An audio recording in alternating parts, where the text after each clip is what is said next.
Hey there, thank you for joining me. Today's session you will definitely need a couple of blocks. We are going to be playing with 3 amazing hip, shoulder and back releases. So if you need to pause me to make sure you've got a couple of blocks, if you know in like more yin style shapes, you like to have more support like bolsters or cushions, feel free to grab those. And once you've got your bits and pieces, just come and sit up onto a block or wherever you're comfortable, just to start setting intent into the breath. I love it when we get, hopefully these come through, but when we get our chakras into frame, because above my head here, we've got the heart, we've got the solar plexus, we've got the third eye, and we've got throat chakra, all sitting there, kind of like guardian angels, really. So just take a few moments to sit up nice and tall. Start feeling the breath nice and deep.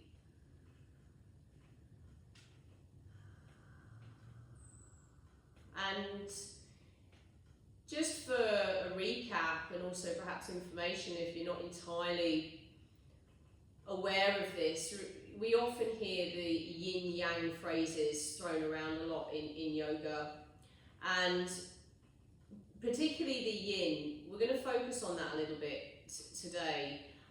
What does that mean, or what's the essence, what is the theory behind it? Keep taking a nice deep breath, and we take them up and down central channel. You're trying to bring yourself into your center, or your wisdom centers. You can't see our other ones here, but you're encouraging them to come into alignment. So the theory behind yin is that we're trying to stretch your fascia. And your fascia is connective tissue. It's what connects the muscle to the bone.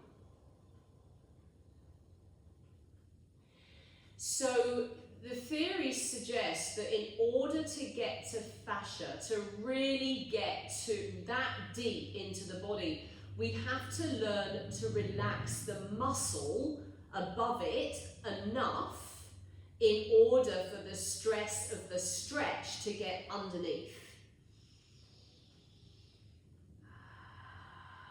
I'd like you on your next few exhales to look for your core lock. So without bracing the body, you're just gently zipping in and up from the pubic bone to the belly button. What can be very interesting in the practice of yin is a complete disregard for this bandha, also part of our central channel.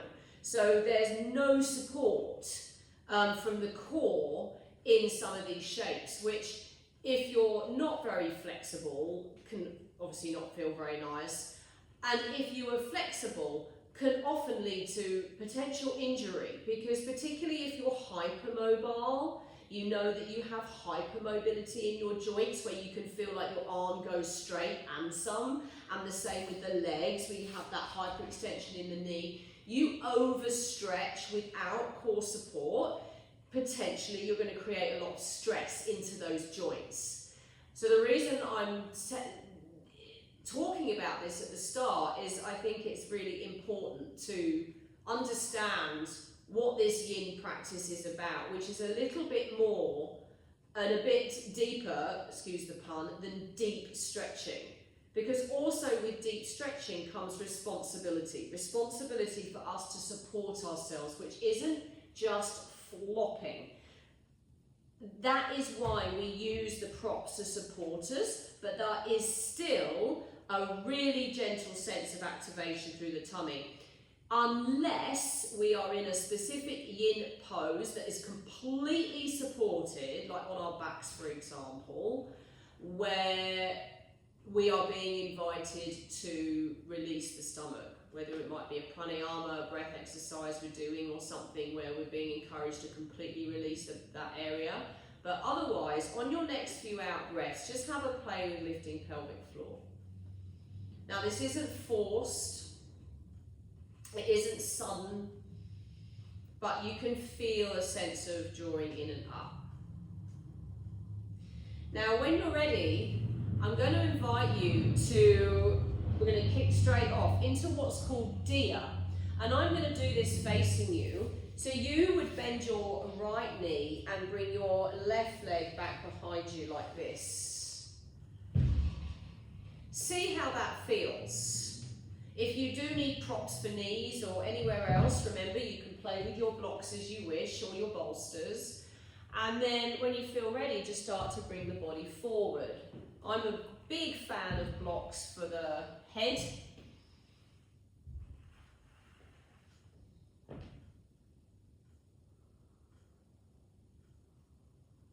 See how that feels. Now you might have just found a lot of weight has shifted into that right butt cheek. You might have really started to topple to the right. So can you play with bringing it back to center just a little bit? And just see what that feels like. Because you, in a yin hold, the theory suggests it takes at least 2 minutes for the muscle to relax enough for us to get underneath. So a lot of yin holds subsequently can be held for a very long time, way longer than 2 minutes. So even if you're toppling to one side and it feels okay in the moment, if you're overstressing a joint repetitively and consistently over time in long holds, the chances are you're going to hurt the joint. So just notice what you can do to make that a little bit more central. You might even change the position of your blocks a little bit. Feel free to have a play.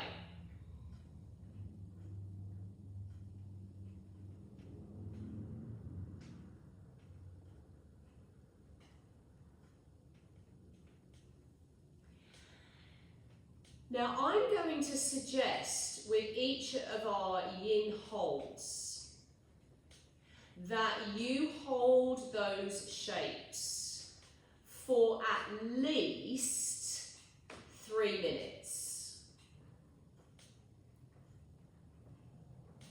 But for the purpose of this session, you might like to go longer.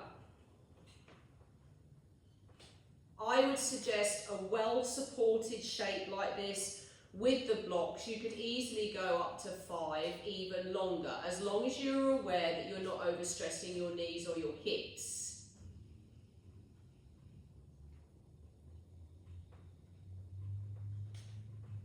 So what I'm going to suggest is I will go through the setup on one side together and I'll talk you through the first side. And then I'll invite you to pause me and set up on your other side. Or I can set you up, but then you can take that side whilst I'm on pause.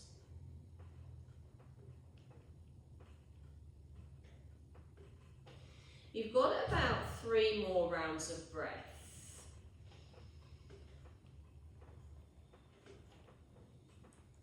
So yes, yin is a mental challenge. It's mental insofar as how can we soften but support ourselves at the same time. Not just switch off altogether, which can happen, and not to push through a strong signal that our body might be giving us that hey, is this right? Is this right for my body? So you'll come on out when you're ready. Just move your props out the way. Bring your hands behind you, legs in front like this, and just gently windscreen wipe them. I like to lift the opposite hip when I do this. It feels pretty good. And then just take that for a few rounds before you come to set up on the other side. So for example, on this side with me, I've come to be very aware at this time of my right knee. And there's only a sense, there's an energetic sense there, something's telling me to just be really gentle with it. And that's what I'm going to do, and that's what I'm going to encourage you to do. So if you need to, you could pop a block or a blanket or a bolster under there. You've got your other block for your head. And then when you come forward, wherever your arms end up, try not to let your shoulders eat your neck. That's why lots and lots of props are good. You know, once we get over the initial, if there is an initial, oh, I shouldn't use props thing, once we, in our style, get over that, can be an absolute game changer. It can take your practice to something like a whole new dimension, particularly if you found that you have ever got caught up in the competitive element of it, or feeling like you should be doing something a certain way, or you've made a certain pose your goal, but you've made it a goal that has to look a certain way. So invite the props in, just keep inviting them in. Check your monitor. You've got at least 3 minutes in this shape. And pause me when you're ready.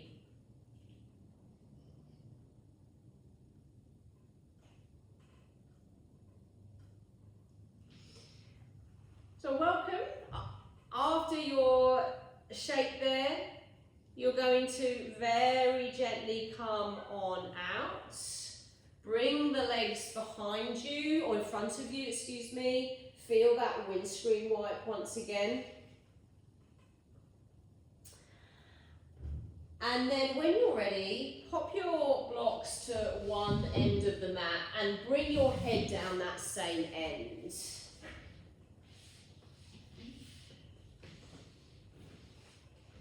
I'm going to set this up facing away from you, just so you can see what it looks like.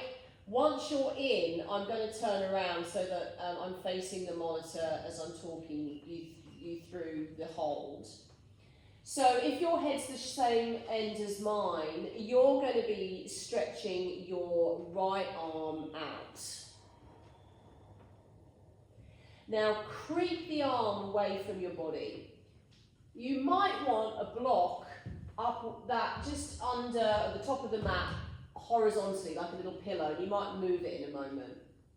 You're going to lift up your left leg and ease or roll back into your right shoulder.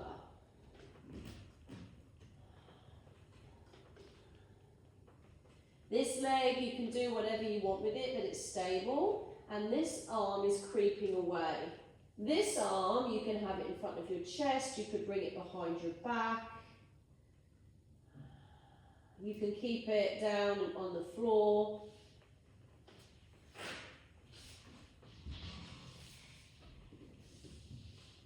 Have a play with the sense that you're getting the whole of your ear on the mat. So you're sending lots of deep breaths up and down through the sides of the neck there. And if you can, wriggle your fingers away from your body, just a little bit more.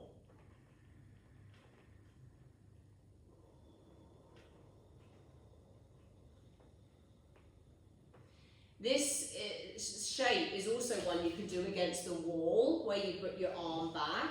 But on the floor like this is a yin shape. It can be highly effective because you're not having to work against gravity. You can just relax. You still got that gentle core engagement.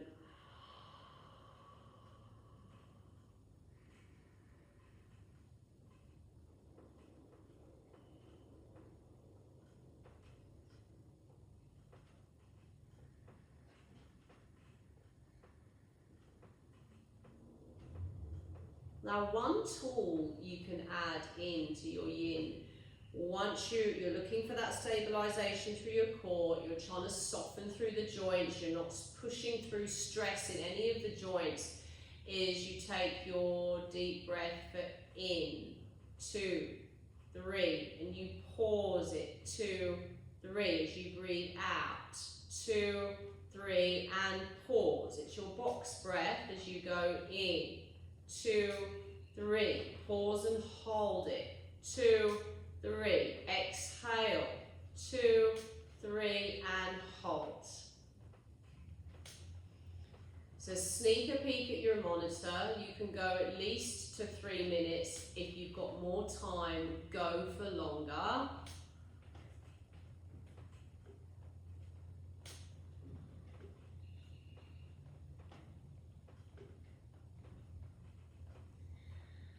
If you're happy to change sides with me, just gently come to center when you're ready. Take a moment in the middle, just let yourself feel the rebound, and then ease it into the other side. So the other arm will stretch out now. Take opposite leg up and over. You're really reaching that arm away from your body, trying to get space for your shoulder and your neck here. Feeling that connection through your center.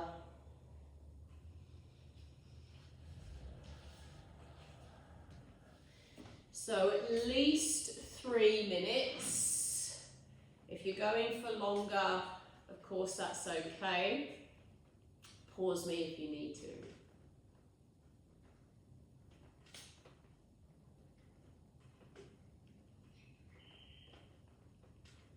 You just take your next few deep breaths to ease your way out of that, and just let yourself land onto your tummy. Bring your head to one side, or you can bring a pillow under your forehead, just let your head relax. See how that feels.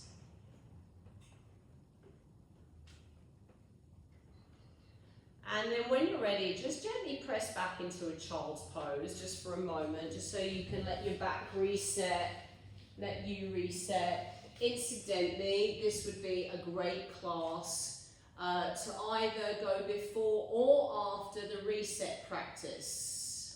So if you have the reset practice and you want a double, this one would be great to either top or tail that one. So safe to do either end.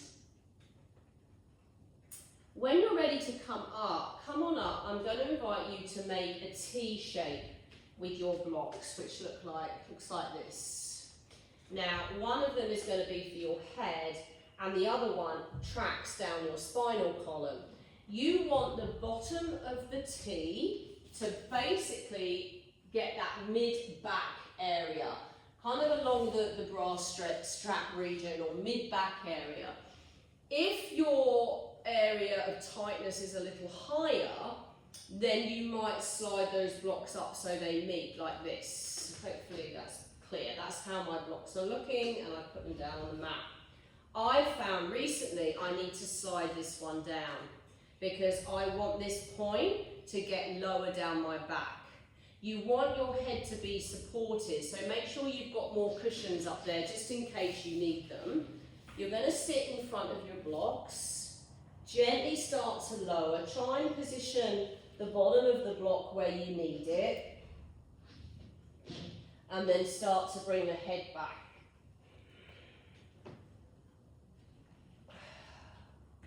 So it should be right in that main area of tightness, which can feel intense. So just check you're okay wherever you've landed. You might need an extra prop under your head here.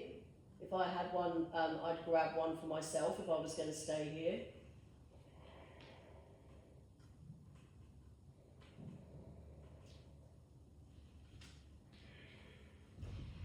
One way of kind of knowing how to play with your edge in these shapes and what comes with time is, remember, you're trying to tap into your parasympathetic nervous system and stay calm. So for one like that you're in now, where you've got a massive throat opener, massive heart space opener, if you can feel yourself going into a bit of a panic, or your breath is getting shallow and you're trying to work the breath and it's just too intense, you need to back off, because there's no way you won't be sending a message to your nervous system that you're safe for your parasympathetic nervous system to kick in.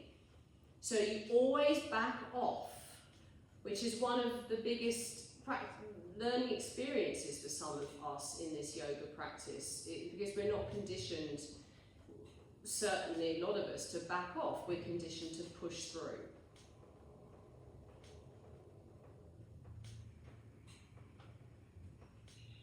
try and let the front ribs drop. Try and let your back relax. If you do return to this practice and you get to this bit and you don't want that intensity in your upper back, you could make this a supported lower back bend, where you pop the block underneath your lower back.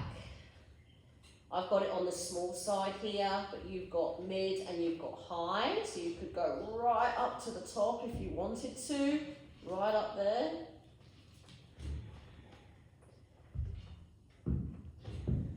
Sneak a peek at your monitor. Give yourself at least 3 minutes, if not 5.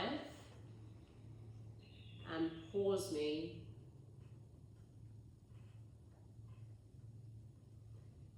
Now finish your last few breaths there. Nice few deep breaths.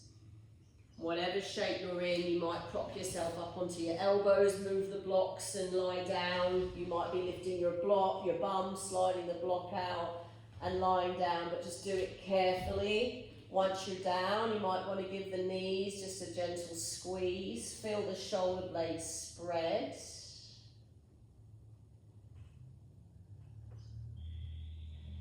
And then start to walk the legs forward into a Shavasana, where you let the toes flop open, arms down by the side, palms up. And I would take full Shavasana after a yin practice like that. Hips, shoulders, and back.